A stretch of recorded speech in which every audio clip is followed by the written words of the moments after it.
Hello there, and welcome to Landscape Stories. Today, we travel through the fascinating geological history of California, a state that's not just famous for Hollywood and Silicon Valley, for example, but also for its incredible, diverse, and dynamic earth beneath our feet. From its origins in ancient myth to its position as a geological powerhouse, California's story is one of constant change, dramatic shifts, and a landscape that's varied as it is beautiful. Don't forget to give us a thumbs up and smash the subscribe button to stay updated with Earth science. Let's begin, folks.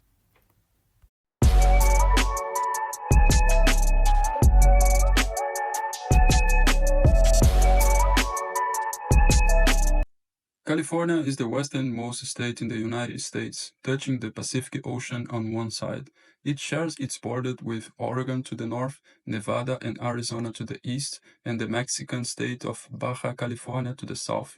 This state is huge, not just in terms of its size, which is about 160,000 square miles, making the third largest state in the US, but also in terms of its population.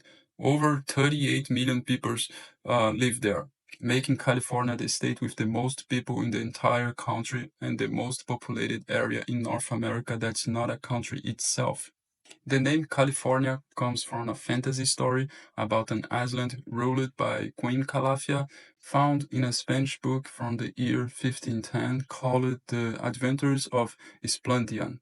This island was imagined as a place full of riches, with gold, pearls, and a kingdom of powerful black women warriors wearing gold armor. This story also mentions mythical creatures like griffins. Queen Calafia's name might even hint at the word Caliph, a title for Muslim leaders, showing that her kingdom was seen as exotic and adventurous. California is like a mini version of the whole planet when it comes to its landscapes and climates. It has everything. On one side, you've got the Pacific coast with its beaches and big cities. Move a bit inland, and you are in the Sierra Nevada mountains, perfect for snowboarding or hiking. The Northwest is home to tall redwood and Douglas fir trees, while the Southeast has the hot and dry Mojave Desert.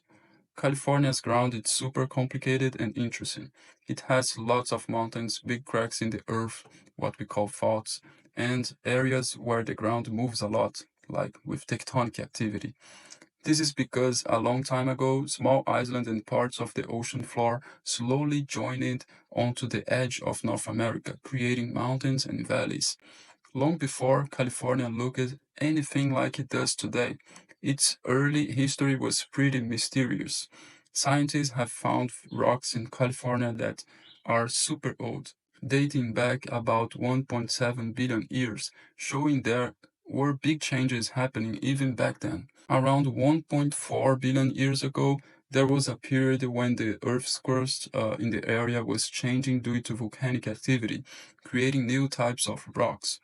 Back in those days, what we now call North America might have stretched away further west than we thought.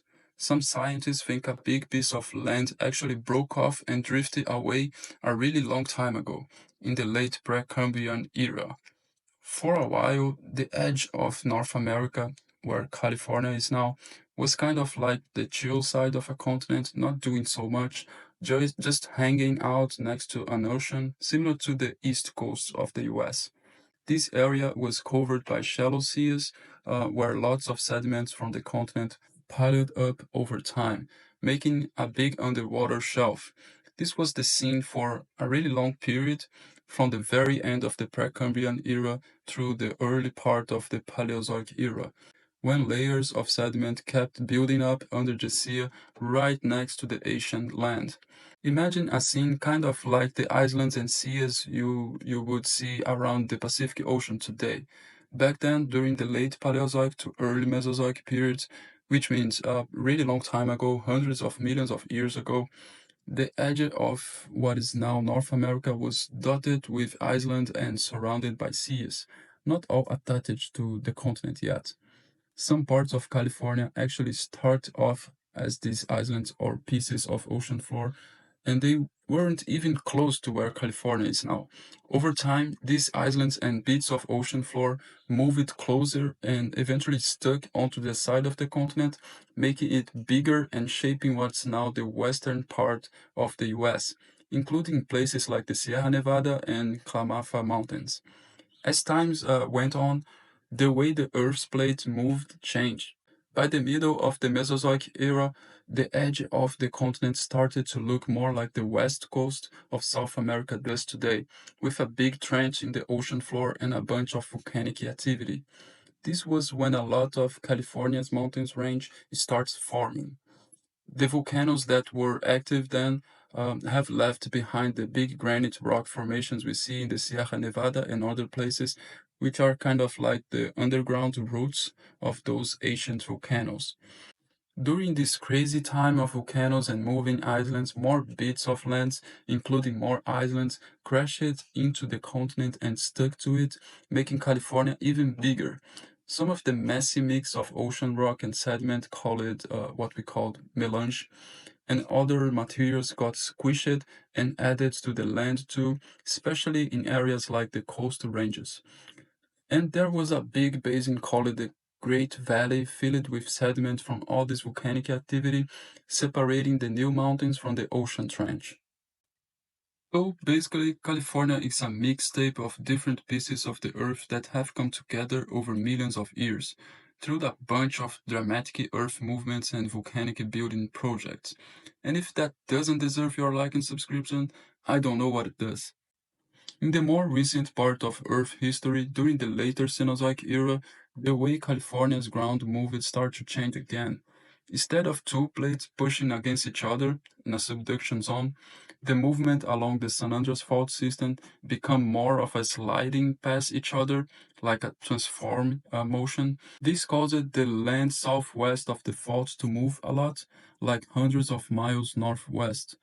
However, above Cape Mendocino, where the San Andreas Fault turns into the Pacific Ocean, the old pushy kind of plate movement, like subduction, kept going. This caused a lot of volcanic activity in places like the Modoc Plateau and the Cascade Range, giving this area their volcanic mountains and landscapes.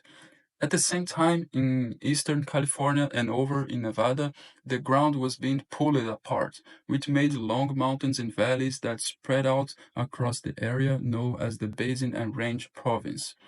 The coast from Mojo Bay down to Mexico is covered with younger, like Cenozoic era, sedimentary rocks. The Great Valley is super deep with sediments that came from the Sierra Nevada and the Coast Range, dating back to the late Mesozoic and Cenozoic times. Underneath the Cascade Range and Modoc Plateau, there are older lands that you can't see because they are buried under volcanic rocks from the late Cenozoic to the very recent past. As we have traveled through millions of years of California's geological history, from its mysterious Precambrian origins to the dramatic shifts of the Cenozoic era, it's clear that California is more than just a state. It's a living, breathing testament to the Earth's incredible power and history. So, thanks for joining us on this adventure. And if you are fascinated by how our planet is shaped by forces unseen, check our previous video right here and give us a thumbs up, share this video, and don't forget to subscribe to Landscape Stories. So, what mysteries of our planet captivated you? Share your thoughts and suggestions for future explorations in the comments below. Your curiosity might just be our next adventure. Until next time, keep exploring, keep questioning, and stay curious.